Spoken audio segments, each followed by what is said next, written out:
all of our people across Canada, all the plants were medicines. Mm-hmm. Some we used, some we didn't. And maybe the important point to make about that is that the government, both province and federals, decided that they want to interpret a lot of things for us, and they have no right to do that whatsoever.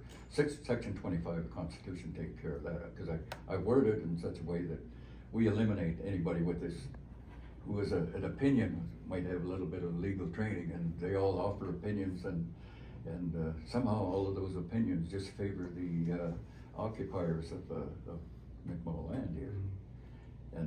But that's sort of I guess they learned racism from the federal government, which they still have in place their Racist Indian Act. And on cannabis specifically, it's because I think like the it's legal. It's illegal in the country. Yes, yeah. And it seems to they've taken a position that only the Caucasoid people can manage to retail it. But we say, hey, you've kept us totally out of the economy of the country, and we have every right. Their rights are totally intact in all of McMullen land, which is 3 provinces and probably all the islands as well. So we don't see any problem getting involved in the economy of the country. We're in the same boat as all the people of the country. We want to get rid of racism, so we're with the people. I'm sure they do. It's just the governments of Canada and the provinces that want to still grab all of the land and resources of the First Nations people here without paying them anything, without any kind of consideration, and hoping that implementing racial policies will keep that intact. Mm-hmm. So the Section 25 of the Constitution that supersedes the language in, say, the Provincial Cannabis Act, that's very prescriptive of who can actually sell cannabis, only approved. Those laws apply to the Caucasoid people, and you have to consider the treaty rights of the original people, which is a constitutional form of law here that supersedes anything that they come up with, including policies or laws. And of course they're going to find this out in courts, because if they want to continue on with their racial nonsense, we're going to fight them every step of the way, no matter how long it takes. I want to touch on something that both you and Kyle brought up about the fact that this is not on reserve land, and the argument that you have there while still asserting your treaty rights. Can you expand on? Yeah, reserves are they're a creation of John A. Macdonald, as are all the local chiefs and councils. They're a creation of John A. Macdonald. They don't have Aboriginal treaty rights. They're a corporation, and so the only place where they exist is still with the nation's rights is with the nation of Mi'kmaq people, and the only people that can really deal with it is another nation, which is the federal government, and not the province. Province is only administrative unit of the federal government, and but I think they've learned how to manage racism, and they have racial quotas on the people here. I'm shocked at that. I suppose people don't know that either. What do you mean by racial quotas? Well, they say, okay, you can only sell so many cigarettes based on your population. That's a racial quota. They don't put that on their own Caucasoid people. So that's obvious. And how do you deny that? And how do you keep doing it and call yourself Christians? You know that. Mm-hmm. It's there's been a number of standards whatever tests, if you will, that have been set to prove Aboriginal or treaty rights. Okay. You're talking about the judgments of Supreme Court judges and provincial judges. Okay, and I just want to make a few comments about it. Sure. They have racial laws in place. They are obligated to make racial decisions, and they do. And a lot of the cases now that come up before the judge, they reach into this bag of racial judgments they've made against Indian people and pick out what they figure is the least offensive racial position they could be in. That's what we face today. Mm. How do you deconstruct that? How do you get rid of that bag? You eliminate the racism out of the Indian Act, totally. And if you want to use it for a funding tool, that may be all right for now, but we don't have representatives either in the Caucasoid federal government or the Caucasoid provincial government. Mm-hmm. Now, do you need a precedent? Like there was a case that was supposed to go to court in Nova Scotia, and it was Chris Gugu's, and it was a similar case to this one, and the charges were dropped. But I think a lot of people were interested in the... They knew I was defending them, that's why. I think a lot of people were interested in seeing how that was going to play out, and if that was going to be a precedent for all these instances across the country. Do we need a challenge to go all the way through the court system? I don't think it's... well, right now we usually don't win at the lower level, again, because of the obligation judges have to make racial decisions. And but we've been winning them at the lower courts in Nova Scotia so far, and in New Brunswick. And well, of course, they're not going to go on to the Supreme Court, but I believe the government has to take notice that what they're doing is wrong, and they can't continue on with these racial policies that they're pushing now. There was a decision in Quebec earlier this year, I believe, where they threw out the Montour decision. Yep. Yes, where they threw out the idea that it had to be the historical use, the pre-European contact use had to be. Yeah. We why should we have serfs and peasants from Europe trying to determine what our rights are when they don't have the right to do that? And where did they get I want to see the paperwork where they got the right to determine or interpret our rights. I just want to see that paperwork on that. There is none, and they're bluffing, and it's nonsense, the positions they put forward, even through their legal representatives. I'd love to debate this with them, and if I ever get the chance. Does that signal to you that there's maybe a sea change coming in how some of these tests are interpreted? Well, we haven't got them to the table yet, but I'm sure once they do come to the table, they're going to be obligated to change, because their rights aren't going to change any. And, no, you can't change the treaty. So. In the meantime, before you're able to do that, before you're able to decolonize our justice system,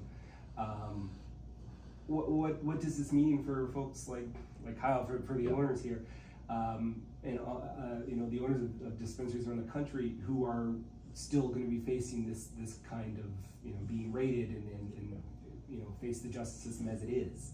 What is your advice to them? Yeah, well, I would say that a good example is what happened at Six Nations. There was a huge land dispute, and then they start to build on Six Nations land, and Six Nation people just run them off. The province brought in 200 police officers, and they ended up in a huge hand-to-hand battle with all the OPP running away. So that's I don't want to see that, because we can sit down and we can resolve all these racial issues, and that's all it is. And so this country can prosper. There's just 1,000 agenda items that we've got to sit down and discuss, and that is going to happen. And in the end, the resolutions will have to be fair and just.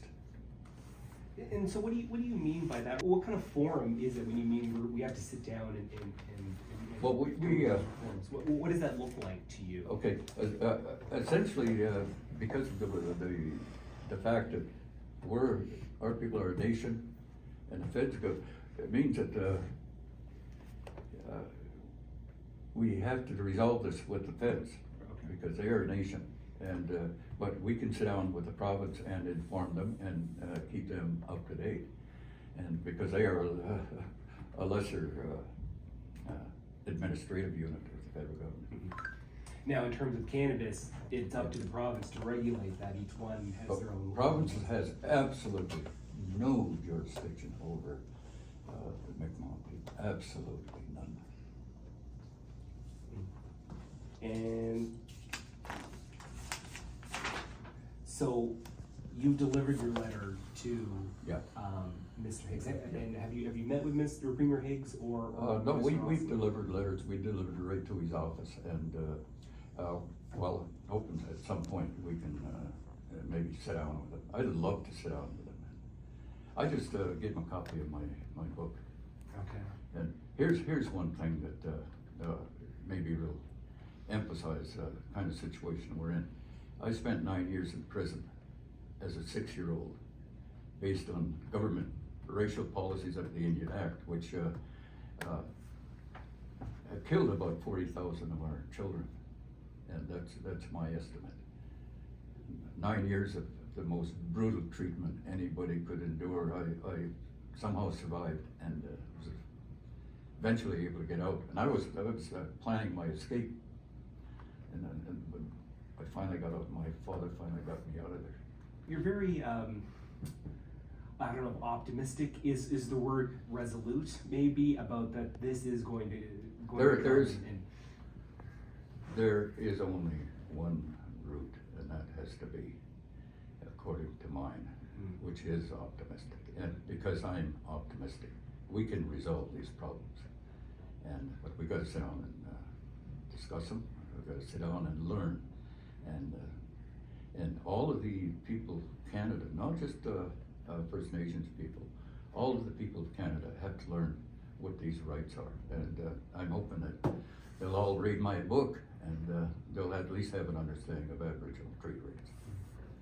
How important is it to, when say a province is crafting legislation like the Cannabis Act, to bring Indigenous people to the table, to have that already factored into any kind of legislation? Well, again, all it could do is be a discussion piece, but nothing else. They have no legislative powers over us. And Section 25 and 35 supersede. Yep, it makes that clear. Okay.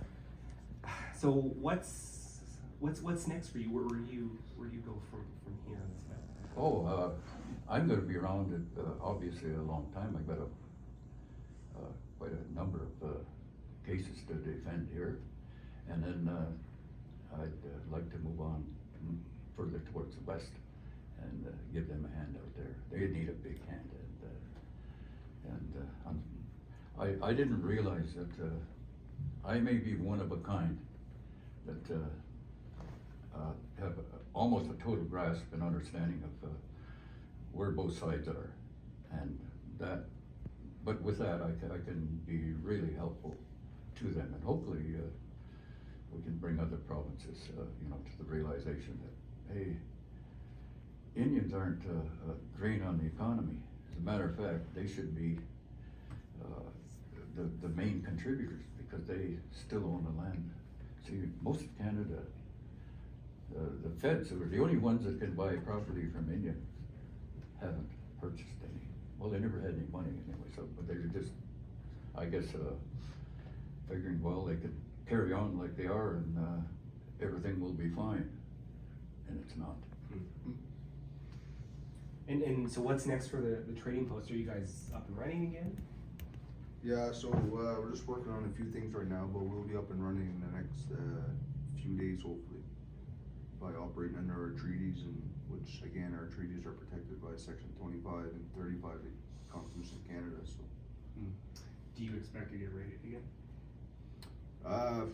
We probably will get raided again, you know, it's racial raids, you know. By them raiding us, you know, they're breaching their own constitution.